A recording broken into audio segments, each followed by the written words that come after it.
नमस्कार बच्चों, आज हम हिंदी विषय में कक्षा चौथी में करेंगे पाठ 10। पाठ 10 में करेंगे हम नए शब्द। पाठ 10 है आपका कदम का पेड़। कदम का पेड़ कविता जो है वो लिखी है सुभद्रा कुमारी चौहान जी ने। इसमें कवित्री ने बच्चों के माध्यम से श्री कृष्ण की जो लीलाएं हैं उनका वर्णन जो है वो हमारे सामने किया है। पर सबसे पहले हम इसमें करेंगे आज नए शब्द। तो नए शब्द में बच्चे सबसे पहला शब्द है आपका तीर। तीर का क्या अर्थ होता है? तीर का अर्थ होता है किनारा। तो देखिए बच्चे, हम लिखेंगे इसको शब्द। एक तरफ जब भी आपको पता है हम कोई भी शब्द लिखते हैं तो एक तरफ हम शब्द, दूसरी तरफ इसका अर्थ और नीचे वाक्य। तो शब्द है आपका तीर। तीर का क्या अर्थ होता है? तीर का अर्थ होता है किनारा। क्या अर्थ होता है तीर का? किनारा। अब हम जब भी वाक्य बनाते हैं तो वाक्य बनाते समय आपने इस बात का ध्यान रखना होता है कि जो हमने वाक्य बनाना होता है वो किसके ऊपर बनाना होता है? शब्द के ऊपर। ठीक है, जैसे शब्द आपका है तीर और अर्थ क्या है? किनारा। तो जो हम वाक्य बनाएंगे वो किसके ऊपर बनाएंगे? तीर शब्द के ऊपर। तो वाक्य बनाएंगे, कुछ भी वाक्य बना सकते हैं आप तीर शब्द का इस्तेमाल करते हुए। जैसे मैंने अभी वाक्य बनाया, राहुल नदी के तीर पर बैठा है। राहुल नदी के तीर पर बैठा है। तीर मतलब किनारा। तो राहुल कहाँ बैठा है? नदी के तीर पर। इस तरह से ये हमारा वाक्य कंप्लीट हुआ। अभी नेक्स्ट वर्ड है आपका माखन। माखन शब्द का क्या अर्थ होता है? माखन शब्द का अर्थ होता है मक्खन। आप लोगों को भी माखन खाना पसंद होगा, खाते हैं आप लोग? माखन, माखन शब्द का अर्थ है मक्खन। जैसे श्री कृष्ण भगवान जी को माखन खाना बहुत पसंद था। तो आप वाक्य बना सकते हैं। माखन, माखन शब्द के ऊपर वाक्य बनाएंगे। मुझे माखन खाना बहुत पसंद है। मुझे माखन खाना बहुत पसंद है। बहुत पसंद है। माखन का क्या अर्थ होता है? माखन का अर्थ होता है मक्खन। इस तरह से माखन, माखन का अर्थ हुआ मक्खन। मुझे माखन खाना बहुत पसंद है। अभी अगला शब्द है आपका आंचल।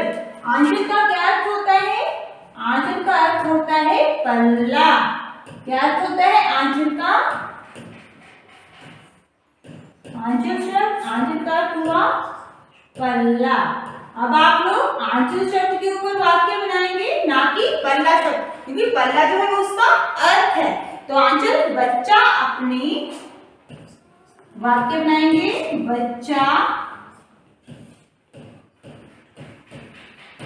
अपनी माँ के आंचल में छिप गया।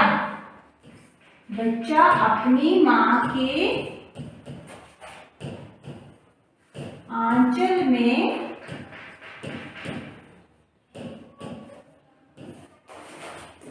छिप गया। बच्चा कहाँ छिप गया? माँ के पल्ले में। ठीक है, आंचल का अर्थ होता है आपको पल्ला। ठीक है, अगला शब्द है आपका स्वर। स्वर का क्या अर्थ होता है? स्वर का अर्थ होता है ध्वनि, आवाज।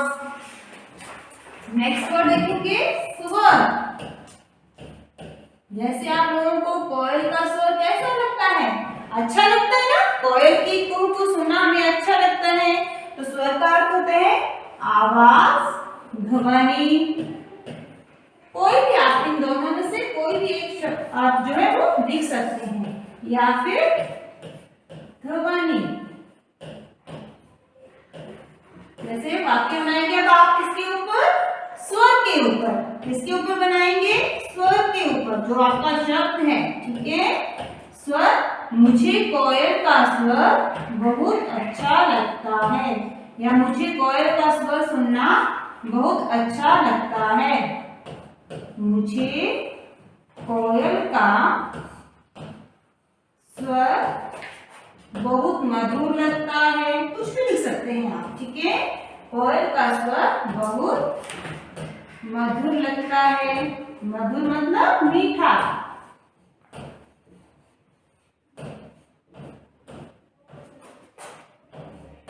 लगता है।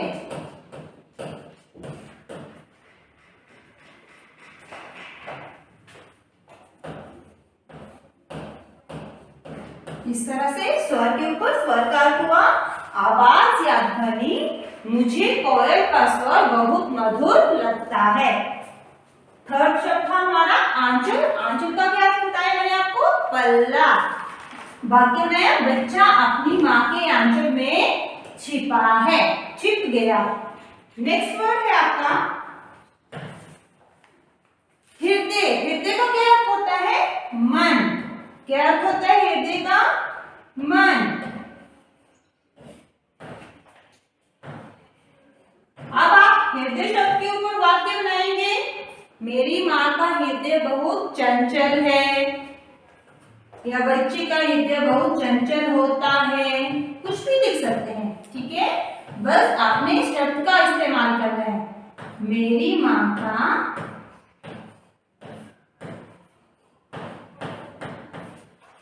हृदय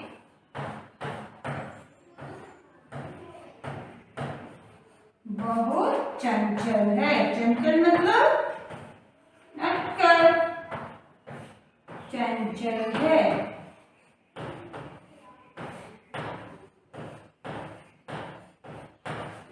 उसके बाद अगला शब्द है, इसमें नए शब्द में देखेंगे आप डाली। डाली का क्या अर्थ होता है, शाखा, टहनी। पेड़ की डाली देखी है सभी ने, पेड़ तो सभी ने देखी, उसमें टहनियां होती हैं, ठीक है। तो डाली का क्या अर्थ होता है, टहनी या फिर शाखा। डाली, टहनी या फिर शाखा, आप दोनों में से कोई भी लिख सकते हैं। शाखा। अब आपने डाली शब्द के ऊपर वाक्य बनाना है। जैसे पेड़ की डाली पर तोता बैठा है, पेड़ की डाली में फूल लगे हैं, पेड़ की डाली में फल लगे हैं, कुछ भी लिख सकते हैं, ठीक है। तो वाक्य बनाएंगे इसके ऊपर आप डाली शब्द के ऊपर। पेड़ की डाली में पक्षी बैठे हैं, कुछ भी, पेड़ की डाली में पक्षी बैठे हैं।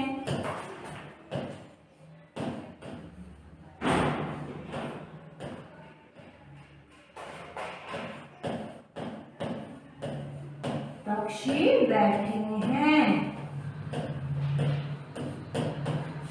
फिर इसमें अगला नया शब्द है विकल। विकल का क्या अर्थ होता है, विकल का अर्थ होता है चिंतित, परेशान, व्याकुल होना, ठीक है। तो नेक्स्ट वर्ड आपका है विकल। विकल का क्या अर्थ होता है, विकल का अर्थ होता है परेशान या फिर चिंतित। परेशान या चिंतित, जब आप व्याकुल होते हो, किसी चीज को लेकर परेशान हो जाते हो, ठीक है। विकल।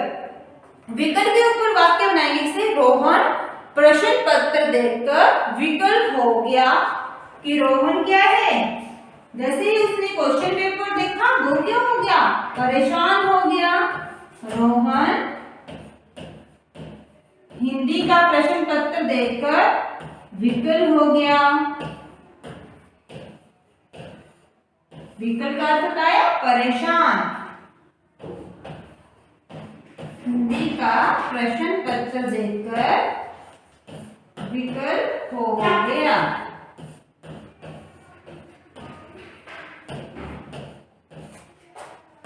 हो गया। आप अपनी मर्जी से भी इन शब्दों का इस्तेमाल करते हुए वाक्य जो है वो बना सकते हैं। मैंने एग्जाम्पल के लिए आपको ये वाक्य बनाकर बताए हैं, ठीक है। नेक्स्ट वर्ड है आपका बंसी। देखिए आप लोगों ने बंसी क्या होती है, बंसी होती है मुरली, बांसुरी जिसे हम कहते हैं, ठीक है। बंसी, बंसी मतलब बंसी का क्या अर्थ हुआ, बांसुरी, मुरली, कुछ भी लिख सकते हैं आप, ठीक है, बांसुरी। अब आपने बंसी शब्द के ऊपर वाक्य बनाना है, तो बंसी शब्द के ऊपर वाक्य बनाएंगे। भगवान श्री कृष्ण बंसी बजा रहे हैं। भगवान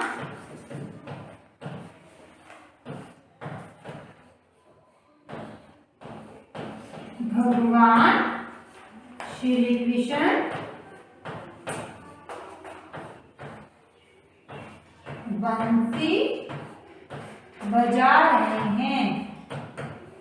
शब्द के ऊपर वाक्य बनाएंगे आप, ठीक है। बंसी बजा रहे हैं।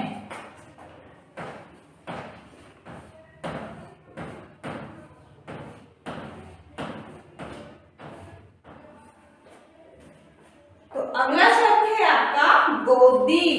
गोदी का क्या अर्थ होता है, यस बताएगा कोई बच्चा मुझे। गोदी का अर्थ होता है आगोश, ठीक है। आप लोग अपनी मम्मा की गोदी में बैठते हैं, आप लोगों ने देखा होगा छोटे बच्चे जो होते हैं वो भी माँ की गोदी में बैठते हैं, माँ की गोदी में आकर खुश होते हैं। तो गोदी का क्या अर्थ होता है, आगोश।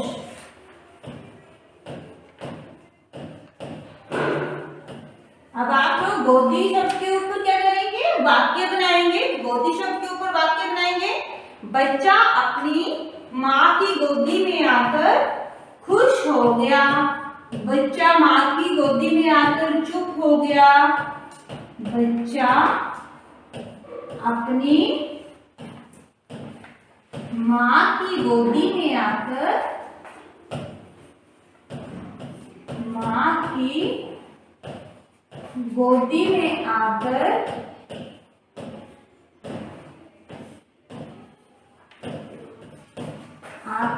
खुश हो गया।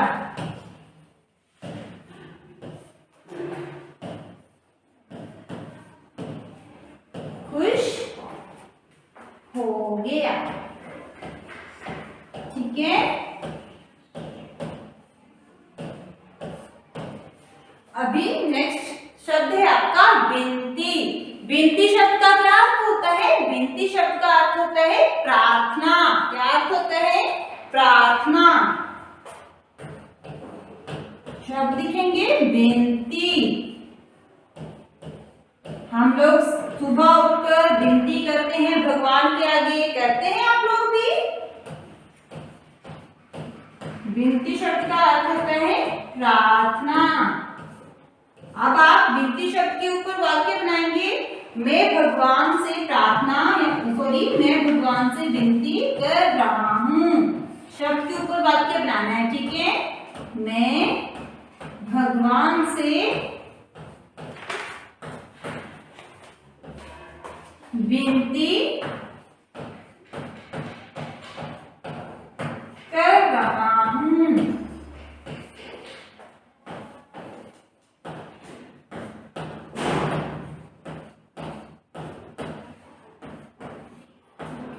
उसके बाद अगला शब्द है आपका ईश्वर। ईश्वर को हम क्या कहते हैं, ये तो सभी बच्चों को पता होगा। ईश्वर का अर्थ होता है, क्या अर्थ होता है, भगवान। ईश्वर शब्द का अर्थ लिखेंगे। ईश्वर शब्द का अर्थ है भगवान। अब आप लोग ईश्वर शब्द के ऊपर जो है वो वाक्य बनाएंगे। ईश्वर शब्द के ऊपर वाक्य बनाएंगे। मैं ईश्वर की पूजा कर रही हूँ, या मैं हर रोज ईश्वर की पूजा करती हूँ। मैं हर रोज, प्रतिदिन भी लिख सकते सकते हैं आप, ठीक है। मैं हर रोज ईश्वर की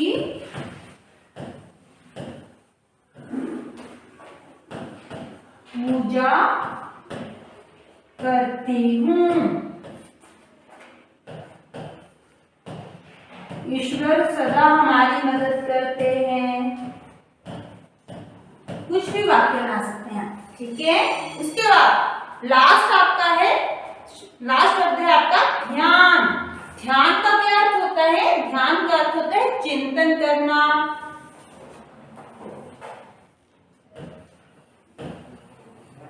हम जब किसी चीज में मगन होते हैं तो उस समय हम बोलते हैं ध्यान करना, चिंतन करना, सोच विचार करना, ठीक है, चिंतन करना।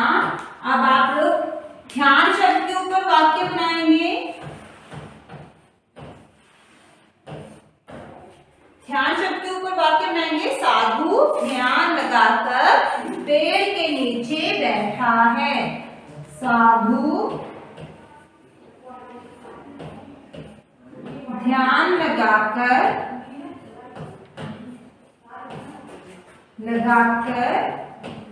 पेड़ के नीचे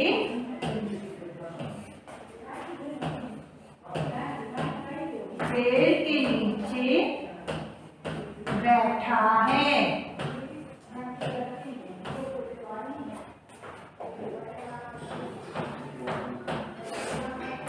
तो इस तरह से हमने नए शब्द जो है वो कंप्लीट कर लिए हैं लेसन नंबर 10 में।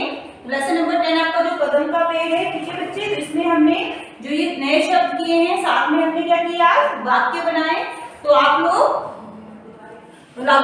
को पता लग गया होगा कि किस तरह से हम नए शब्दों का इस्तेमाल करते हैं और किस तरह से वाक्य बनाते हैं। तो आज के लिए इतना ही, बाकी हम नेक्स्ट क्लास में करेंगे।